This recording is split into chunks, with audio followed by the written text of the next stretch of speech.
एक गांव था, सुंदर, शांत और हरियाली से भरा। उस गांव में एक परिवार रहता था जिसकी पूरे गांव में बहुत चर्चा थी। उस परिवार का एक आदमी था, नाम था रघु। रघु का मटन इतना मशहूर था कि लोग दूर दूर से सिर्फ उसके हाथ का मटन खाने आते थे। रघु का छोटा सा ठेला था जिस पर वो मिट्टी की बड़ी सी मटकी रखता था। उसी मटकी में वो मटन बनाता था, मसालेदार, खुशबूदार और स्वाद से भरपूर। मटन के साथ वो गर्मा गर्म चावल भी देता। जो एक बार खा ले वो दोबारा जरूर आता। एक दिन गांव का बुजुर्ग हरिया बोला, अरे रघु, तेरे मटन में कौन सा जादू है रे? बाकी सब भी तो वही मसाले डालते हैं। बाबा, ये तो मेरे हाथों का कमाल है, बाकी कोई राज नहीं। लेकिन सच्चाई कुछ और ही थी। रघु शहर के बड़े बकरा बाजार से छोटे छोटे बकरे खरीद कर लाता और अपने घर के पीछे बने बाड़े में रखता। वहां वो बकरों को 1 महीना पालता। हर दिन उन्हें खास खाना खिलाता, अदरक, लहसुन और हरे धनिये का मिश्रण।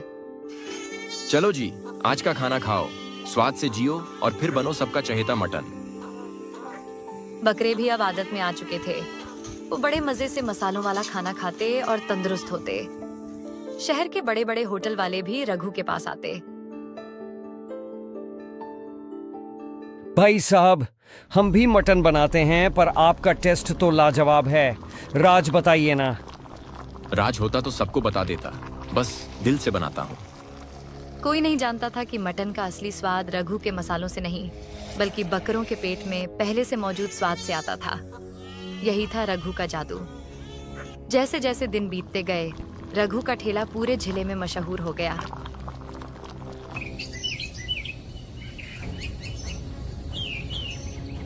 गांव में हर दिन की तरह आज भी रघु का ठेला सजा हुआ था। मटके से उठती मसालों की खुशबू पूरे मोहल्ले में फैल चुकी थी। लोग लाइन में लगे हुए थे, कोई चावल के साथ, कोई रोटी के साथ, और कुछ लोग तो डब्बे में भरवा कर ले जा रहे थे। लेकिन आज कुछ अलग था। ठेले के पास ही एक आदमी खड़ा था। नाम था मुकेश, जो गांव में ही रहने वाला था और खुद भी मटन बनाने का छोटा सा ठेला चलाता था। पर उसकी बिक्री ज्यादा नहीं होती थी। वो रघु के ठेले के पास खड़ा सब गौर से देख रहा था। ये रोज इतने लोग कैसे आते हैं इसके पास? मैं भी तो वही मसाले डालता हूँ, फिर बात क्या है? अचानक उसने देखा कि रघु के मटन के मटके के पास से एक लड़का आया और चुपके से कुछ कहकर चला गया। रघु ने मुस्कुराते हुए सिर हिलाया और ठेले से उठकर कुछ ही दूर अपने घर की ओर चल पड़ा। मुकेश को शक हुआ।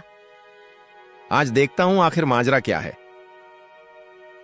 वो भी धीरे धीरे रघु के पीछे हो लिया। थोड़ी दूर जाने के बाद रघु अपने घर के पिछले हिस्से में बने बाड़े में पहुंचा, जहां उसके 3-4 बकरे बंधे हुए थे। मुकेश ने झाड़ियों के पीछे छुपकर देखा।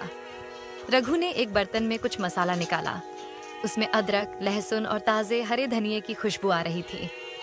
उसने उसे पानी में भिगोया और फिर बकरों के आगे रख दिया। मुकेश की आंखें चौड़ी हो गईं। अरे, ये तो बकरों को अदरक लहसुन खिला रहा है। बकरे भी बड़े शौक से उसे चबा रहे थे, जैसे स्वाद ले रहे हों। तो ये है मटन का स्वाद, मैं भी अब ऐसा ही करूंगा। मुकेश को अब रघु के मटन के स्वाद का राज मिल चुका था। उसके मन में एक नई उम्मीद जागी। अब तो मेरा ठेला भी चलेगा। मैं भी वैसे ही बकरे पालूंगा, वैसे ही मसाले खिलाऊंगा।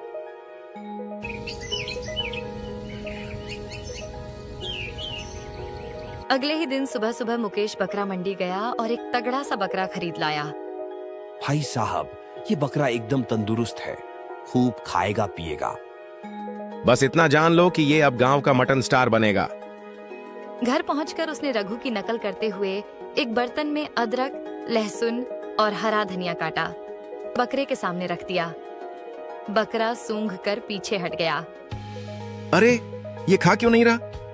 उसने बकरे को प्यार से पुचकारा, खाना पास ले जाकर दिखाया, पर बकरा नाक सिकोड़ता रहा। खा ले रे भाई, स्वादिष्ट है, मटन हीरो बनेगा तू। पर बकरा टस से मस नहीं हुआ।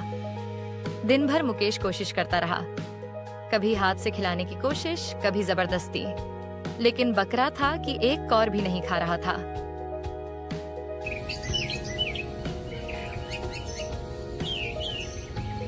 अगली सुबह मुकेश सीधा रघु के पास पहुंचा। रघु, अब झूठ मत बोल, मुझे सब पता चल गया है। तेरा मटन क्यों लाजवाब होता है? तू बकरों को मसाले खिलाता है।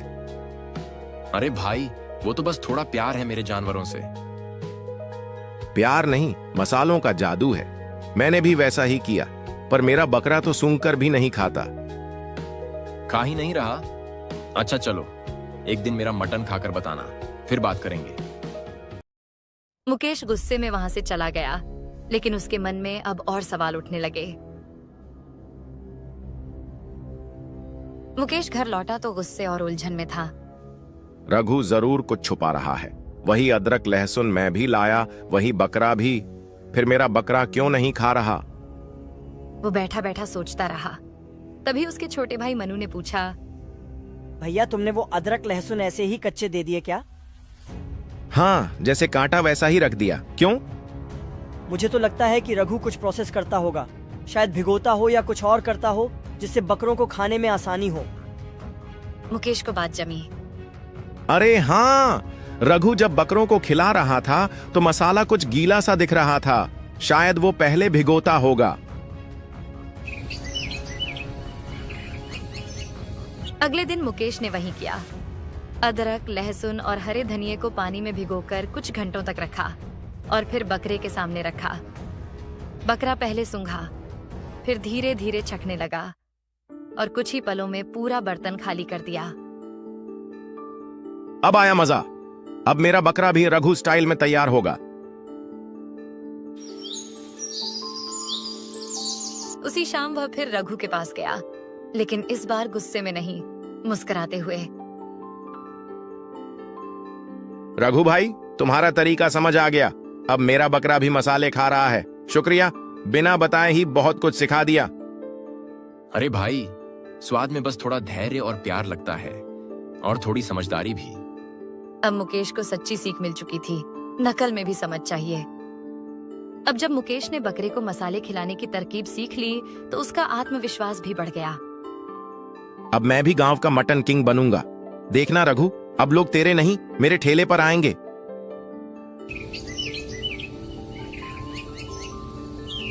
अगले रविवार को जब गांव की भीड़ बाजार में उमड़ी तो लोगों को 2 मटन ठेले दिखे। एक पुराना रघु का और दूसरा नया चमकता हुआ मुकेश का। लोग आपस में बातें करने लगे। अरे देखो, मुकेश भी अब रघु जैसा मटन बना रहा है। चलो आज उसके यहाँ भी छकते हैं, क्या पता कुछ नया मिल जाए। पहली बार मुकेश के ठेले पर अच्छी भीड़ लगी। उसने जोश में चावल के साथ गर्म मटन परोसा। वाह, टेस्ट तो अच्छा है, पर रघु जैसा कुछ कमी लग रही है। दूसरी ओर रघु आराम से अपने ठेले पर बैठा था। भीड़ अब थोड़ी बढ़ चुकी थी, पर उसके पुराने ग्राहक अब भी वहीं थे। रघु भाई, तुम्हारे मटन का स्वाद बस दिल छू जाता है। कुछ तो अलग बात है। बस भाई, मटन में भी ईमानदारी डालता हूँ। मुकेश के मटन का स्वाद अच्छा तो था, पर उसमें वो गहराई नहीं थी। उसने वही प्रक्रिया अपनाई थी, पर उसमें रघु जैसी निपुणता, समय और अनुभव की कमी थी। शाम को मुकेश ने देखा कि रघु के ठेले पर अब भी भीड़ बनी हुई थी, जबकि उसके यहाँ लोग धीरे धीरे कम हो गए। राज तो पता चल गया, पर शायद स्वाद में अनुभव और दिल भी डालना पड़ता है।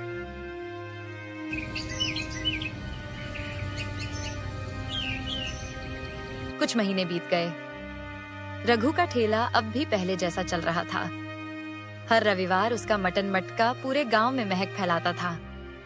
एक दिन रघु अपने ठेले से जल्दी उठ गया और गांव के चौपाल पर जाकर बैठ गया।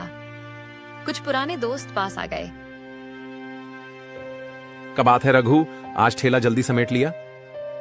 बस हरिया, अब शरीर साथ नहीं दे रहा। सोच रहा हूँ ठेला बंद कर दूं। गांव में यह खबर आग की तरह फैल गई। रघु अब मटन बनाना बंद कर देगा। लोग दुखी हो गए। अरे रघु काका, ऐसे कैसे?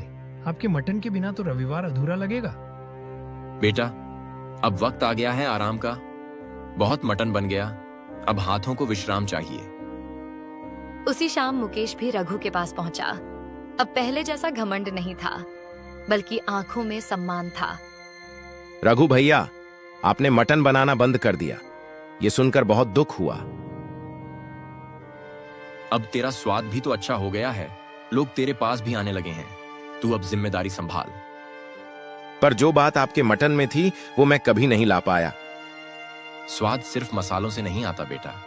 जानवर को जैसे प्यार से पालता हूं, वैसा ही प्यार उस मटन में उतरता है, और फिर सालों का अनुभव भी कुछ कम नहीं होता।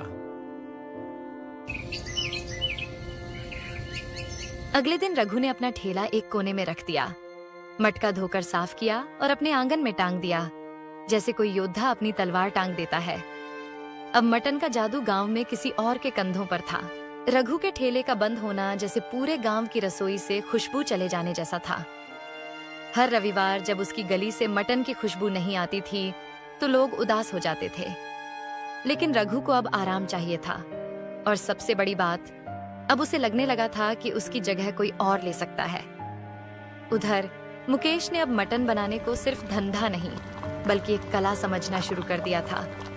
उसने रघु से बहुत कुछ सीखा, सीधे शब्दों में नहीं, पर ध्यान से देखकर, समझकर और महसूस करके। एक दिन मुकेश ने रघु के दरवाजे पर दस्तक दी। रघु भैया, एक बात कहनी है। हाँ बेटा, बोलो। मैं चाहता हूं कि आप एक बार मेरे साथ चलो और देखो कि मैं अब मटन कैसे बनाता हूं। क्या मैं अब आपके लायक बना हूं? रघु मुस्कुराया और मुकेश के साथ चल पड़ा। जब वो मुकेश के घर पर पहुंचा तो देखा साफ सुथरा घर, कढ़ाई अच्छे से रखी गई और चूल्हे की आग पर धीरे धीरे मटन पक रहा था। खुशबू वैसी ही थी जैसी रघु के ठेले से आती थी। मुकेश ने रघु को एक प्लेट परोसी।